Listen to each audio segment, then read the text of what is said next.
A Bíblia é mesmo a palavra de Deus?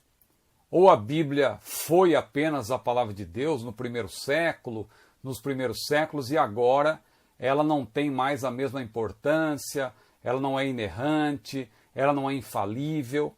Veja, eu resolvi fazer esse vídeo porque eu estou recebendo muitas perguntas e, aliás, muitos irmãos e irmãs estão me enviando um vídeo de um determinado pastor de linha progressista que fez uma afirmação muito infeliz, diminuindo a palavra de Deus, diminuindo a Bíblia Sagrada e relativizando a sua inerrância, dizendo que ela precisa ser atualizada.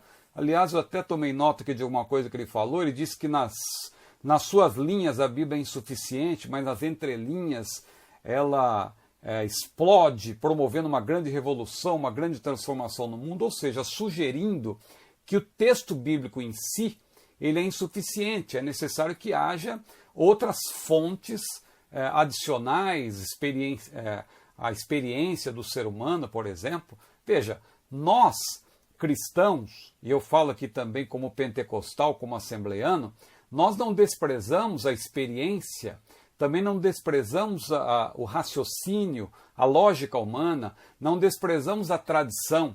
Tudo isso para nós são fontes, só que são fontes secundárias.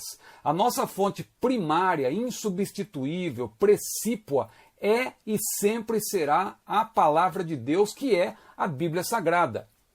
Cristo é a palavra viva, o verbo de Deus, e a Bíblia é a palavra escrita. E eles não se contradizem, não é? Hoje em dia tem esse negócio de dizer que Cristo é a chave hermenêutica e com isso tentam diminuir o texto sagrado, tentam desvalorizar o que Paulo falou, o que Paulo escreveu, como que dizendo que o que está nos evangelhos, o que Cristo falou é superior. Nada disso. Toda a Bíblia é a palavra de Deus. Jesus, ele é a chave hermenêutica, por assim dizer, se ele não for desconectado de toda a Bíblia, porque a Bíblia é a palavra de Deus. Então veja aí, tomemos cuidado.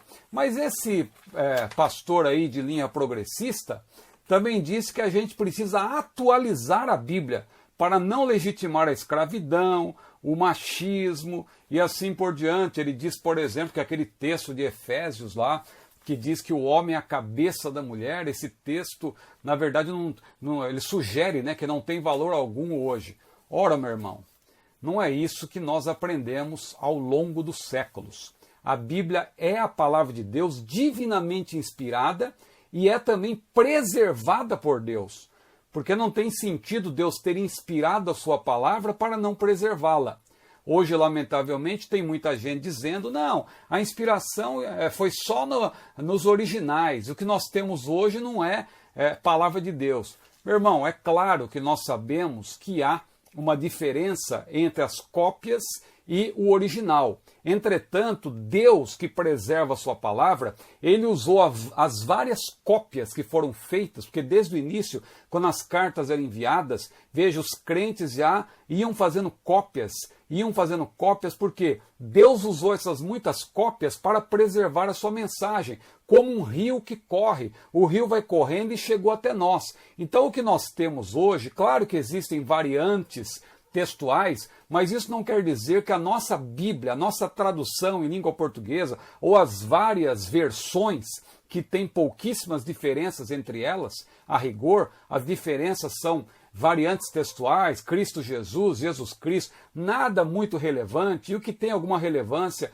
nós podemos explicar através de uma boa exegese. Agora, de maneira nenhuma nós podemos aceitar que a Bíblia não é a palavra de Deus, que a Bíblia é um livro que precisa de atualização, que a Bíblia não é inerrante. Olha, o cristão que se preza não nega de maneira nenhuma a inerrância da palavra de Deus. A Bíblia é divinamente inspirada por Deus, porque a Bíblia diz que toda escritura divinamente inspirada é proveitosa para ensinar, para redarguir, para corrigir, para instruir justiça, para que o homem de Deus seja perfeito e perfeitamente instruído para toda boa obra. Agora, o Deus que inspirou, ele preserva. O que esse pastor e pregador progressista sugere é que Deus, ele na verdade, verdade, inspirou a sua palavra, mas ele não tem capacidade de preservá-la. Ora, se você ler lá nos Salmos e também no livro de Crônicas, você vai ver que Deus preserva a sua palavra até 1000 gerações. Claro que esse termo é uma referência à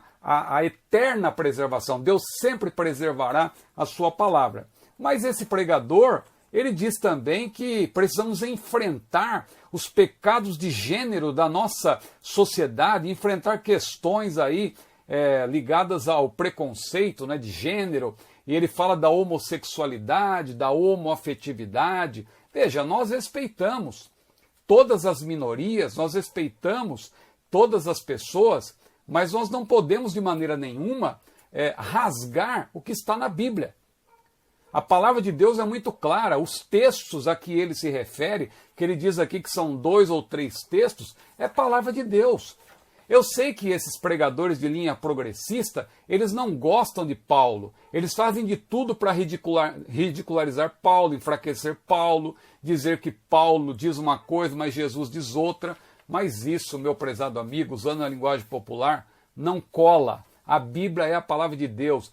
Paulo aprendeu com Jesus. Lá em Gálatas mesmo ele diz que não aprendeu com homem algum, ele aprendeu com Jesus. Ele aprendeu com o Senhor Jesus. Paulo é o maior expoente do cristianismo.